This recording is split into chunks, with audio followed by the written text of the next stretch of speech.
Hello, everybody. It is your long lost teacher. I am back. I'm here to walk you through this assignment sheet and all sorts of good stuff.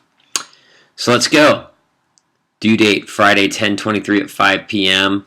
I think that might get pushed back to the 26th based on the questions I'm already seeing from folks about the paper. Really good questions. So don't be surprised if that gets moved to the 26th, okay? So in 13 days, the late U.S. Senator Robert F. Kennedy offers an insider's view into the Cuban Missile Crisis. And throughout the book, he also reveals how his brother, President Kennedy, led his advisors through this terrifying moment in history. Really, he led the world. So in your third essay, reveal how a character in a novel or a play or a television show or a movie manages a crisis or fails to manage a crisis, if you want. You got to pick one, according to a principle embraced by either President or Senator Kennedy 13 days during the missile crisis. Okay? So more specifically, you want to find a passage from 13 days. And in that passage, you want to find language that Kennedy offers that gives you a clear insight as to how John F. Kennedy wanted to navigate the Cuban Missile Crisis. For instance, think about this question. When he's got some of his advisors just advising war, advising him to just get ready to nuke Russia and Cuba, what does President Kennedy do? Think about this. What's the value to President Kennedy constantly having his team of advisors rethink their different possible solutions to Khrushchev's advances? Okay? Look to those moments. Kennedy lays out some very clear language in a few moments as to how President Kennedy guided these folks through the conference. Okay? Also, if you hear anybody in the background, it is my almost 2-year-old. He's going crazy today, and I'm sorry. Grading givens, essay and works cited page must adhere to MLA guidelines. You guys are getting killed.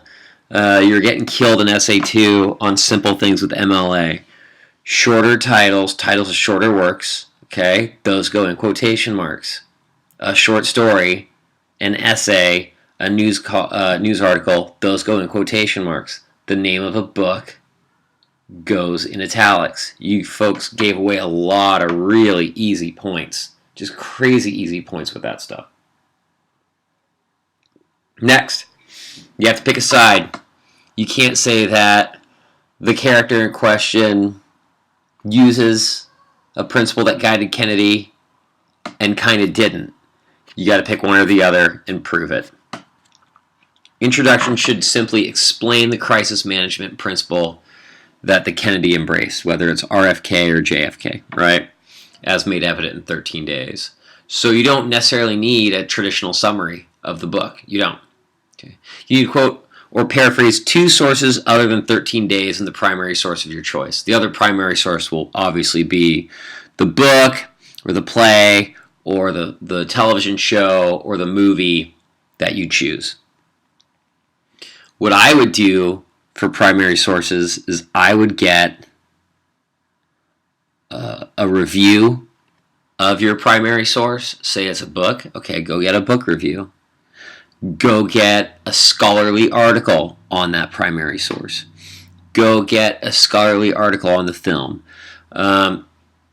Anything that you can use to help support your argument about that work. That's it. And you only need 2 of them. And you want those outside sources, those secondaries, all you want those to do is help you amplify your argument. They do not need to be a major part of your argument at all. Okay?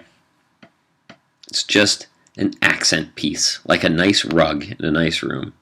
Works cited page must be excellent. Oh man, yeah, I hit you twice on that. Look, up there and down there. Boom.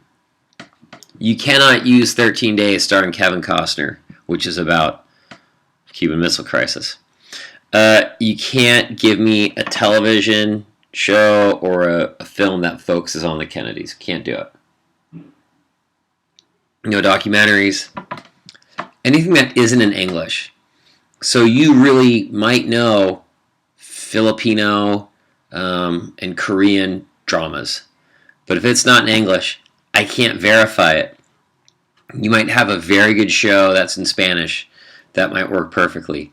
I don't know that good of Spanish. It would take me time to go and verify the language of your quotes to make sure that even works. Okay? So, nothing personal. I'm just not that sharp. Here's the grading rubric.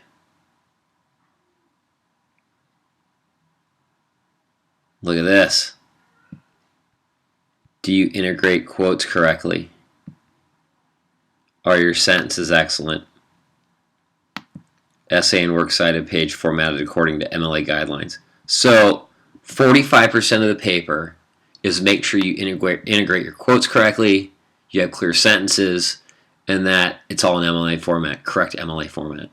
So yes, I want your argument to be excellent, and I want you to work on perfecting what you're going to show me.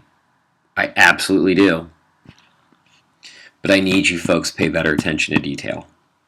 And I know that's probably a crappy thing to hear an online professor say, right? Because you never see me. I don't know if you're paying greater attention to detail in the rest of your classes. You probably are.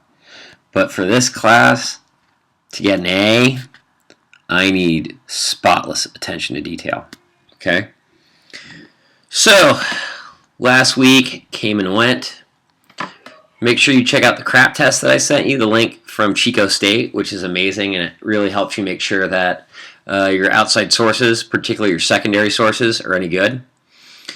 Probably the week of, let's call it the 10-6, I'll have you submit your works cited page, thesis, half-page summary of your other primary source. And I might move these around a bit, okay? So, frequently asked questions. It doesn't matter if you don't know anything about politics, as long as you know 13 days. Can I use an animated film as my other primary source? Sure, why the hell not? How about Harry Potter books or films? I just want you to grow up, but okay. I just want you to exist in a world outside of Harry Potter, which is fantastic. It's great writing, but go read something else. But if you want to use it this time, okay. My last essay was filled with MLA errors. How do I stop being terrible at MLA? Basically, if you need help with MLA, I need you to reach out to me. Send me an email. I'm going to post this video on YouTube, and then I send out as an announcement. I'll probably send out another email address for you to reach me at. Okay? And you can reach me with questions, and of course, I would love to help you. So that's it. I wish you all the best. Hang in there. Once we get through this paper, Essay 4 is really the biggie.